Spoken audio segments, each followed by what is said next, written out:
Welcome, welcome. I'll wait for you guys to get settled. See a few new faces out in the crowd. That makes me happy. I always like it when people invite their friends, so that's good. All right, so welcome to 155. We're working on our series called You Are Here. This is our 5th week of this series. And so, for those of you that don't know, Friday night we had this thing called a lock-in here at the church for the high schoolers, and about 50 students showed up. It was a packed house. We played sardines, we played signs. There was all sorts of good signs. Probably my favorite sign is Kendall's sign, and I can't do it standing here because you have to throw both your legs in the air at the same time, and I'd definitely die if I tried that standing up here. But lots of fun signs, lots of people oblivious while playing signs, which makes signs even more fun when people have no idea that somebody's trying to give them the sign. There was an epic game of Uno out there that took like 45 minutes for one hand of Uno. We ate a bunch of ice cream, a bunch of hoodlums, students that love God went to Waffle House. The poor people at Waffle House will probably never be the same. I just wanted to thank, who was here? Mr. Chris Woodson, Mr. Danny Dorsey, Miss Lori Flake, and then also Megan Hawley and Tyler Moody for all serving that night, giving up their sleep so that we can have a lock in here. So I appreciate that very much because I didn't want to do it by myself. So I appreciate that. So tonight's message is about serving. And this is a topic I really believe in. It's something that I've felt the impact of my own life, so I want to kind of share that with you tonight. So right now I'm teaching student leadership also on Wednesday nights, and we have Jacob and Josh and Austin and Dylan and Chloe all doing student leaderships. In the first couple weeks of student leadership, all we've really talked about is how leaders serve. And in order to be a great leader, first you must learn to become a great servant. And because people follow people that are willing to serve. And so, as we've talked about being a great leader, it's been kind of interesting thinking that before you can really lead, first you must serve. And so tonight, let's talk some more about how serving can kind of change your life. So, the first fill-in is, I am created to serve God. I was created to serve God. In Ephesians 2:10, it says, God has created us for a life of good deeds, which He has already prepared for us to do. So these good deeds that the Bible's talking about is really our service, things that we're going to do that are good. And God has created each one of us with special gifts, which we'll talk about here a little bit later in the message. But it's really things that you're really good at.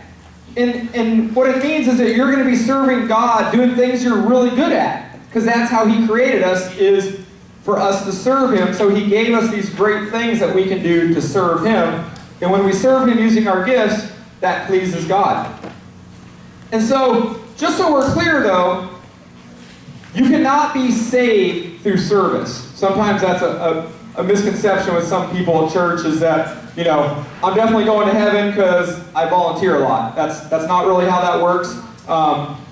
You cannot serve your way into heaven. It's really a salvation issue, and that only comes through knowing Christ. And so, don't get confused about, hey, if I do plenty of good deeds, that's good enough. That's not really good enough. You need to accept Jesus, and if you haven't done that yet, we'll talk about that later as well. So, in 1 Corinthians 6:20, it says, God paid a great price for you, so use your body to honor God. And we don't have to serve God out of guilt or fear or condemnation or even a duty, but we should really serve God out of just a deep gratitude to Him for what He's done for us, and just to show Him that we love Him. And we get lots of return on that. This isn't only for God, this is really for us as well. And most people don't really understand that they're created to serve until they get a chance to serve. Usually when I tell people, hey, you should serve, they're like, oh yeah, because giving up my time and volunteering for free really sounds like it's going to help me. Amen. But really it does, right? And so if you talk to a lot of people that serve, they'll tell you, you know, there's just this thing you can't really explain that you get out of serving. So up until about 8 years ago, I was an atheist. So let me just put that in. But before that, 18 years ago or so, I was going to college in Reno, Nevada. And Reno, Nevada is up in the desert, but it's really right at the base of the foothills of the Sierra Nevada mountains. But all my family lived in Auburn, California. And it was about a 2-hour drive to go from Auburn, California to Reno, Nevada to go to school. And so I'd go home and visit all the time. Well, in order to get there, you had to go over the Sierra Nevada mountains, which is this massive mountain range that pretty much runs most of California and up the west coast there, those of you that paid attention in geography.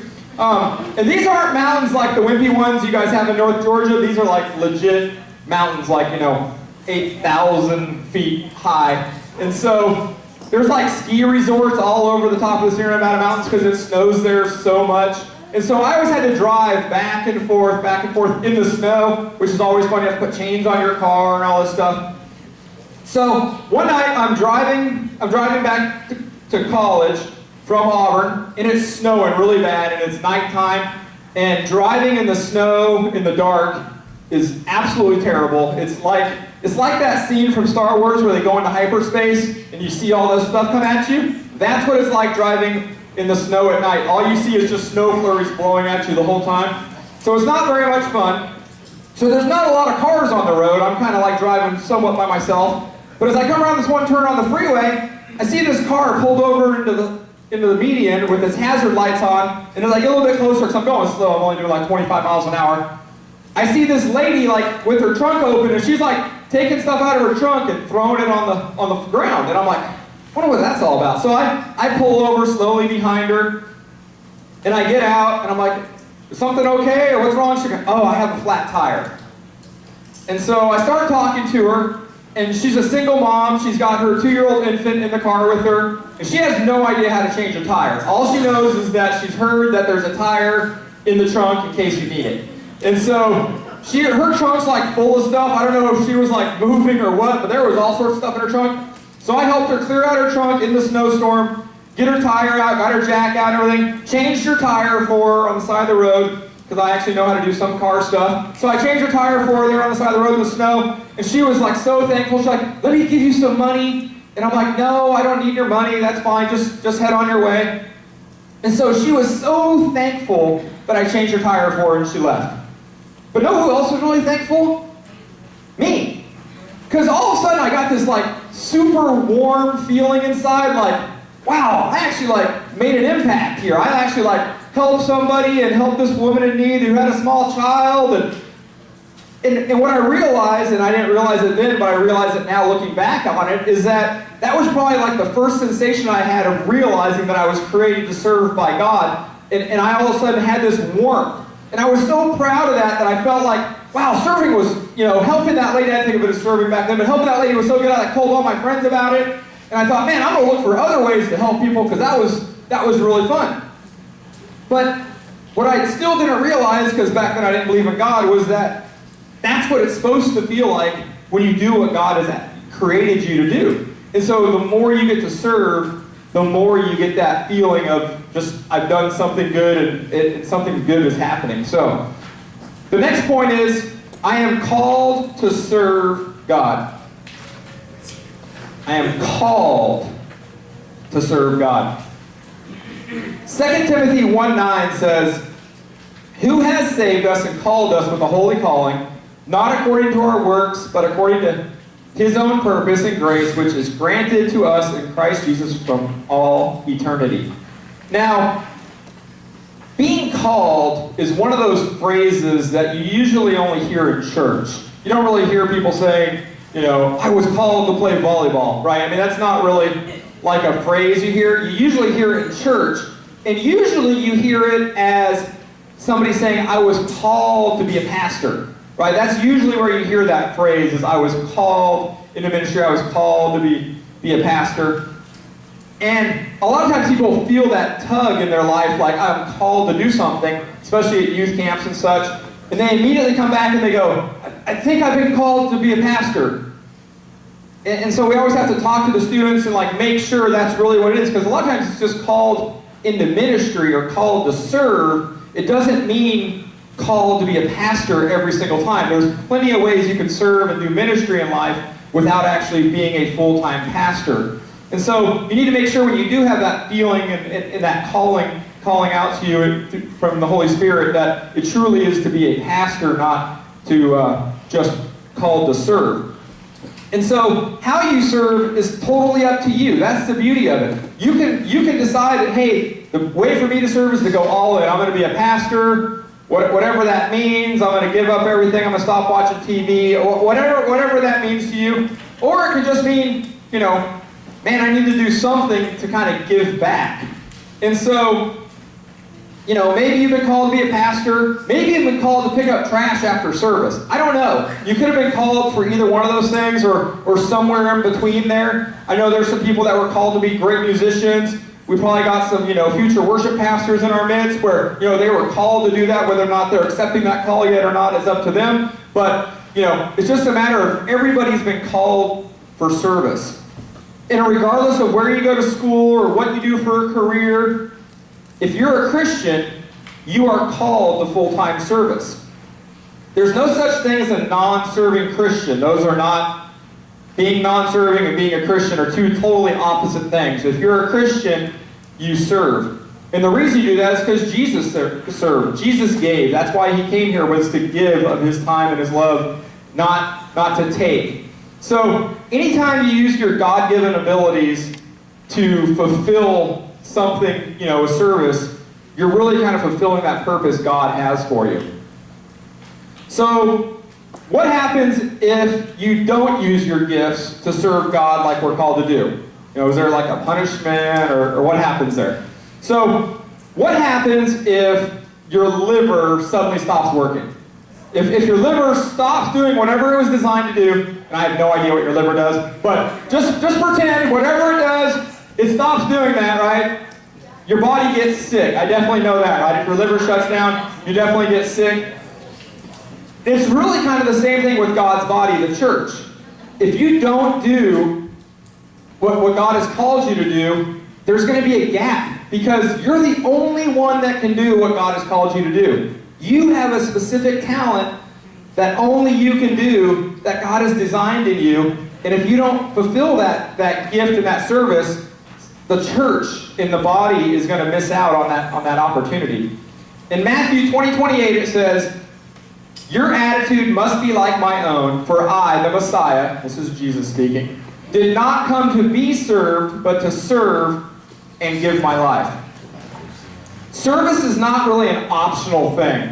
It's not something you kind of tack on to your life and your extra time. It's like, oh, if I have some extra time this month, I'm gonna start serving. You know, if I only had some extra time, I would totally start going to the food shelter, right? Or I'd totally start going to the homeless shelter, or I would totally start picking up trash. If only I had some extra time, but I'm so busy, I don't really have time.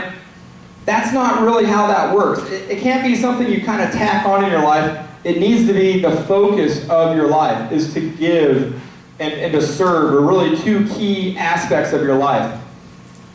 And outside of the church, really in society, it tells us that we're not really interested in service, we're interested in serve us, right? What can you do for me is really what society says, is I'm going to take as much from you as I can possibly get, not I'm going to serve you in any way possible. So it's really hard for us, because that's all we see everywhere we go is this, you know, serve us mentality. And so we get this mindset of take, rather than give. Whether it's time or effort or money or whatever it is, that service, we lose that because we're so caught up in society's idea of serve us instead of service. So let me ask you guys something. By a show of hands, and I only need hands, I don't need yelling, who here sometimes has a tough relationship with their parents? That's everybody. That's right. If you don't, raise your hand. I'm really happy for you. You're probably lying, but I'm really happy for you. So whether you admit it or not, this usually happens. You usually have a bad relationship with your parents because you're so focused on yourself instead of what your parents want. And take it for what it's worth, we're selfish people. That's how we were designed, right? That's what we are, is we're selfish people. And so a lot of times our bad relationship with our parents comes from we're so focused on what we want and give me this and give me that, or I only want to do what's good for me, that we sometimes lose that relationship. And I guarantee you, absolutely guarantee you, try this, come back, money back guarantee. There is no money, but the money back guarantee is if you figure out a way to start serving in your home for your parents unselfishly is the key word there, you will have a better relationship with your parents. Guarantee it. If you do something, so maybe you actually take out the trash without being asked. Maybe you finally put your clothes away without being asked 20 times, right? From moving from the bed to the dresser to the floor to the bed to the dresser instead of putting it in the closet. If you actually did that without being asked 20, 30, 70 times, you would probably start having a better relationship with your parents. Now, you have to do it because you want to, not because you're seeking recognition. Because let me tell you, the first time you actually put your clothes away without being asked, you're not going to get a big, oh, good job. They're going to go, finally, right? That's what your parents are going to think. They're not going to give you the big attaboy, hey, here's a raise in your allowance for finally doing what you're told. None of that's coming, right? No. But if you just do it because you want to serve your parents by doing something at home, that's a way to do it. So don't think that, you might have this heart of, when I get older, I'm going to do some service. Well, if you think you're going to go to Haiti and serve as a missionary, you might want to try serving at home first, by taking out the trash. That's all I'm saying, is that before you can serve these people in this other country, you need to try serving those people you love at home first, and then maybe, your heart might be open to later serving somebody in another country. So, if you're having a hard time with your parents, try that. I guarantee it to work, money back guarantee. Just do something without being asked 37 times, or just do it just because. Surprise them. What if you made the table before dinner without being asked? Your parents would be like, that's weird. And you don't even say look what I did. You don't do that, look what I did or nothing. You just kind of act, blow it off like it's not a big deal. Think how much fun with that game you could have. Your parents are like, did you do something wrong? No, Mom, that's cool. I'll talk to you later. You could have a lot of fun. Think how suspicious they would be of what you're up to if all of a sudden you just started doing all these good deeds. They'd be like, is your report card, do I need to get online and check your grades at the portal or something, because you've never set the table before, or even picked up your stuff after dinner and your socks aren't on the floor. That's weird. So have some fun with it. Have some fun just doing random, nice, fun things at home to make your parents happy without getting any recognition or even acknowledge it. Maybe you just act like, I didn't even set the table. That must have been my brother. And just completely pretend like you had nothing to do with it. All right, next fill-in. I was shaped to serve. And by shape, I don't mean round or square or anything like that. It's a totally different shape. I like to move from stick figure to round and back to stick figure again. So this shape is a little bit different. So Ephesians 4:7 says, Christ has given each of us special gifts, whatever he wants us to have out of his rich storehouse of gifts. Dude, that guy's got a rich storehouse of gifts. That's my kind of friend, right? People that give me gifts, I like those. So 1 Peter 4:10 says, each one of us should use whatever gift he has received to serve others. So God has formed each and every one of us in a way that is unique to us. God called us to be wonderfully complex, as the Bible says. And that means is that no two people are alike. So everybody has a little bit different thing that they're good at or passionate about. And that's all you need to find is that thing that you're passionate about. And that is the thing that you can do as service. And it may not even realize that it's something you're passionate about. It may be something that somebody else has to point out to you that you're passionate about. Because sometimes you don't even realize that maybe you're good at something or that you're passionate about until somebody else kind of reminds you of it, shows it to you.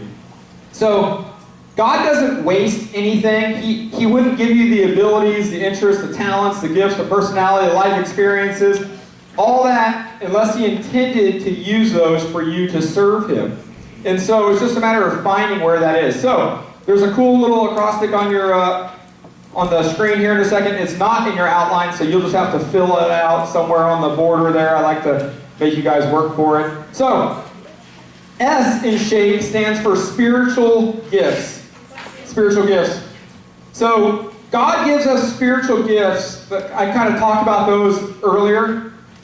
And really those spiritual gifts are shown to you when you become a believer, is really when those spiritual gifts show up, is when you become a believer. That's when you kind of recognize them.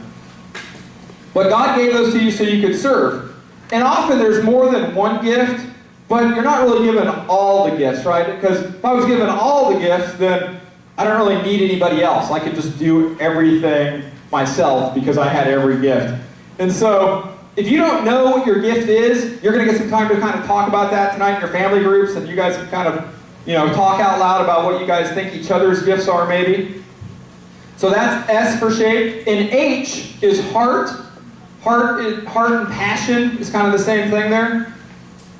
And the Bible uses the term heart to describe the bundle of desires, hopes, interests, ambitions, dreams, affections that you have. And your heart's really all of those things. And the way I've always heard it is that if you're not sure what you should be doing to serve, find that thing in life that breaks your heart, and that's probably where you've been called to serve. Find that thing that just, when you think about that, it just wrecks you, right? And you're just like, man, I just wish somebody would do something about that, or whatever it is. That's probably where you're called to serve. I know that's how I kind of ended up here, is that I was like, man, I wish teenagers didn't have to go through all the stupid crap that I went through as a teenager. So I'm like, well, I guess if I started talking to teenagers, maybe they could learn from me what I did wrong, and maybe they won't do that, right? So that's kind of how I ended up here, is with my heart of teenagers of, hopefully they won't get screwed up like I did and won't have this bad, hard journey, and they'll just turn out a little bit faster and easier than I did. So, next, A on SHAPE is abilities. Every single one of us is good at something. I know if I asked you, you may say, I'm not good at anything. Everybody in this room is good at something. And the idea of your abilities is be proud of your abilities, not jealous of somebody else's. I wish I could play the guitar like Luke and Tyler, or sing like Caitlin, or play the drums like Josh, or even run a computer like David. There's a lot of things I wish I could do that I'm not very good at.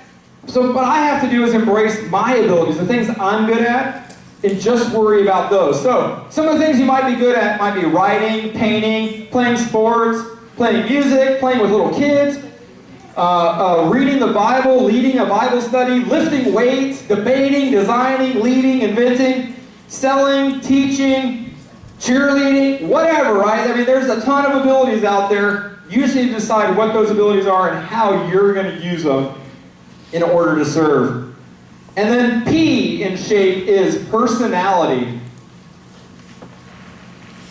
God gave you a unique personality, and it's all yours. There's no two people alike. And, the reason you're the way you are is because that's how God needs you to be to serve Him. Your personality is unique in a way that's going to be very important someday, and that's why everybody is a little bit different in their personality. So just realize that your personality is what your personality is. You may be quiet, you may be outgoing, you may be smart, you may be not so smart. Whatever that personality is, just realize that it's all yours, and just kind of embrace that it's just yours. The E in SHAPE is experience. We're all living a different life, which means we all have a little bit different experiences so far in life. Some are good, some are bad. And I don't know whether yours are good or bad, but God uses everything that happens in life for the good. God's not responsible for the bad stuff, but when He sees bad stuff happen, He uses that to the good. So maybe you've gone through some serious hurt in your life because of a situation. He's going to figure out a way for you to use that to help somebody else someday. So your experience in life is something that you can use as part of your SHAPE in serving. A lot of people call that their testimony, right? Your experience a lot of times is your testimony of things that you've done in life and how you went from here to here. That's your experiences or your testimony. That's something else you can use to help other people as your testimony. So let me wrap this whole thing up for you on serving. Serving is a time, and this is really a time for you to discover your personal satisfaction to serving. If you're a Christian, you must serve. That's all there is to it. If you call yourself a Christian, you must serve. You've got to find a way to serve. It doesn't have to be at church. It doesn't have to be at home. It doesn't have to be at school, but it's got to be somewhere that you start to serve. If you aren't a Christian, you need to serve. You need to find a way, because what it's going to do is it's going to change your heart just a little bit. Remember how the Grinch's heart grew 10 sizes that day, or 3 sizes that day, or whatever? That's kind of what serving does to you. Slowly but surely, it'll start to change your heart. And maybe that's what God will use to speak to you a little bit. Serving will satisfy a need like nothing else will. And it's this weird need that you don't maybe realize you have, but when you start to serve, you start to recognize it. Right now at 155, we have like 20-something volunteers, in adult volunteers that give up their time every single week. Some of them give a lot of time during the week planning things, getting things ready. And they do that because they love to serve. And maybe they all came up here for a different reason. Maybe they all got involved for a different personal reason. But what it comes down to is at the end of the day, they love being here and they love the feeling they get when they leave. They love the idea that they got to come here and serve and everything went smoothly, or even if it didn't go smoothly, they go home just feeling good. And the reason I know that is because if they didn't feel good about it, they'd stop coming, right? It's volunteers. They could just call me and go, I'm never coming back, right? Those kids are crazy. I'm never coming back. But they don't do that. They keep showing up, and we got lines of people wanting to come serve up here because they want to get involved. They want to share. They want to serve. So realize that whole serving thing is so important. And people have jobs that, they hate, they don't like, they get no satisfaction out of. So they just go to their 9-to-5 job and kind of know that they at least have to get that done. But then they get to serve somehow. Serve at church. Serve through a friend. Serve through another ministry. Go work at the hospital. Go work at the homeless shelter. Whatever it is, they get another avenue to serve it, because maybe they're not getting that satisfaction that they're getting at work. So, how do you start serving? I recommend you start serving at home. Find a way to serve at home. I know that doesn't sound fun. I know your parents are probably jerks. But find a way to start serving at home first. If you're not doing that, it's going to be hard for you to get involved serving other places. Find a way at school you can serve. There's tons of opportunities in schools nowadays where you can do something to help and serve. Then, if you still can't find a way through home or through school, come talk to a volunteer up here and we can find a way for you to serve here in church. But really, I don't want church to be your only place to serve. I want you to start with the people that you absolutely love in your house, whether you admit you love them or not. Start there serving, and then work your way up to serving on your spare time, right? Here in church. So, that's really what serving is all about, is just really having that generous heart with your parents, with your friends, with people you go to church with, and realizing that if you serve, you'll just feel better about yourself. There's really no better way I can explain that. So, if you're not a believer in Christ and you're like, oh, I'm new to this church thing, I've only been here 2 weeks or 3 weeks or whatever, tonight I just kind of challenge you to think about that as, is there that something in your life you feel like you're missing? Have you been searching for something and you just can't figure out what it is? Because I know that's what I did when I was an atheist. It just seemed like I was looking for something and I could never find it. And then I finally found it in Jesus. And that may sound funny to you, but there's no really other way to explain it. Is I started to actually serve first, and through serving, I was saved through Jesus, because He just opened my heart and opened my eyes to all the other possibilities out there. Through serving is really how I got there. So, I got some next steps for you tonight. If you have your connection card, make sure you fill that out. And on the back, there's some next steps there. We're going to go through those now. Your first next step is, I will find a way to serve at home. Check that box if you're dedicated to just find some simple way to start serving at home. You don't have to go all out and like do every load of laundry. Just find a way to simply serve at home and see what kind of difference that makes. Because everybody could use a better relationship at home, right? We all struggle with that. So find a way to serve at home and see if that doesn't help your heart and your parents' heart by serving at home. Next is, I will find a way to serve at church. If you feel like you're kind of ready for the next step, talk to your family group leader about finding a way to serve. Talk to me or Chris or one of the volunteers here about serving, and we'll find a way.